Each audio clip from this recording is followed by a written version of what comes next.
भगवती तुलसी की कथा। मत्स्य अवतार भगवान विष्णु के प्रथम अवतार है। मछली के रूप में अवतार लेकर भगवान विष्णु ने एक ऋषि को सब प्रकार के जीव जंतु एकत्रित करने के लिए कहा और पृथ्वी जब जल में डूब रही थी तब मत्स्य अवतार में भगवान ने उस ऋषि की नाव की रक्षा की। इसके पश्चात ब्रह्मा ने पुनः जीवन का निर्माण किया। एक दूसरी मान्यता के अनुसार एक राक्षस ने जब वेदों को चुरा कर सागर की अथाह गहराई में छुपा दिया तब भगवान विष्णु ने मत्स्य रूप धारण करके वेदों को प्राप्त किया और उन्हें पुनः स्थापित किया। मत्स्य अवतार की कथा। एक बार ब्रह्मा जी की असावधानी के कारण एक बहुत बड़े दैत्य ने वेदों को चुरा लिया। उस दैत्य का नाम हयग्रीव था। वेदों को चुरा लिए जाने के कारण ज्ञान लुप्त हो गया। चारों ओर अज्ञानता का अंधकार फैल गया और पाप तथा अधर्म का बोलबाला हो गया। तब भगवान विष्णु ने धर्म की रक्षा के लिए मत्स्य रूप धारण करके हयग्रीव का वध किया और वेदों की रक्षा की। भगवान ने मत्स्य का रूप किस प्रकार धारण किया, इसकी विस्मयकारिणी कथा इस प्रकार है। कल्पांत के पूर्व एक पुण्यात्मा राजा तप कर रहा था। राजा का नाम सत्यव्रत था। सत्यव्रत पुण्यात्मा तो था ही, बड़े उदार हृदय का भी था। प्रभात का समय था, सूर्योदय हो चुका था। सत्यव्रत कृतमाला नदी में स्नान कर रहा था। उसने स्नान करने के पश्चात जब तर्पण के लिए अंजलि में जल लिया तो अंजलि में जल के साथ एक छोटी सी मछली भी आ गई। सत्यव्रत ने मछली को नदी के जल में छोड़ दिया। मछली बोली, राजन, जल के बड़े बड़े जीव छोटे छोटे जीवों को मारकर खा जाते हैं।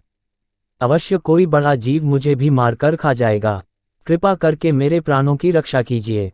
सत्यव्रत के हृदय में दया उत्पन्न हो उठी। उसने मछली को जल से भरे हुए अपने कमंडलू में डाल लिया। तभी एक आश्चर्यजनक घटना घटी। एक रात में मछली का शरीर इतना बढ़ गया कि कमंडलू उसके रहने के लिए छोटा पड़ने लगा। दूसरे दिन मछली सत्यव्रत से बोली, राजन, मेरे रहने के लिए कोई दूसरा स्थान ढूंढिए, क्योंकि मेरा शरीर बढ़ गया है। मुझे घूमने फिरने में बड़ा कष्ट होता है। सत्यव्रत ने मछली को कमंडलू से निकालकर पानी से भरे हुए मटके में रख दिया। यहाँ भी मछली का शरीर रात भर में ही मटके में इतना बढ़ गया कि मटका भी उसके रहने के लिए छोटा पड़ गया।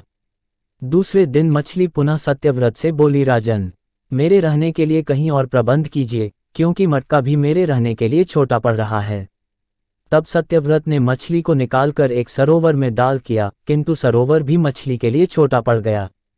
इसके बाद सत्यव्रत ने मछली को नदी में और फिर उसके बाद समुद्र में डाल दिया।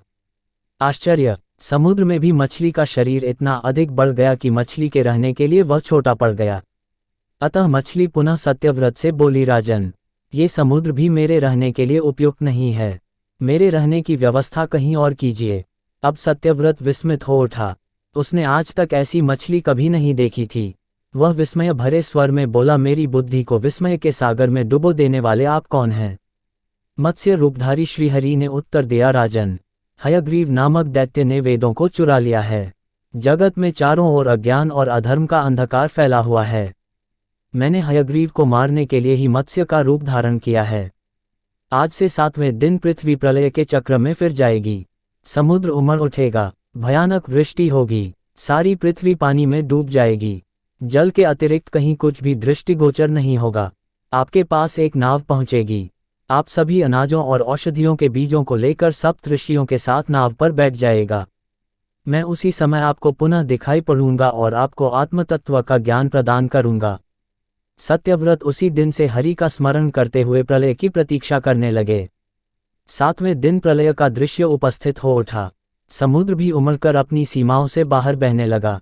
भयानक वृष्टि होने लगी। थोड़ी ही देर में सारी पृथ्वी पर जल ही जल हो गया। संपूर्ण पृथ्वी जल में समा गई। उसी समय एक नाव दिखाई पड़ी।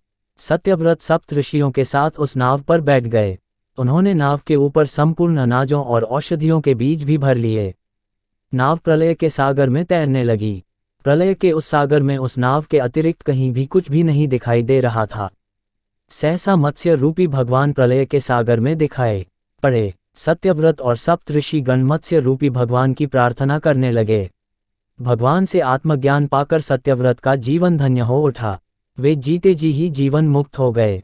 प्रलय का प्रकोप शांत होने पर मत्स्य रूपी भगवान ने हयग्रीव को मारकर उससे वेद छीन लिए। भगवान ने ब्रह्मा जी को पुनः वेद दे दिए। इस प्रकार भगवान ने मत्स्य रूप धारण करके वेदों का उद्धार तो किया ही, साथ ही संसार के प्राणियों का भी अमित कल्याण किया।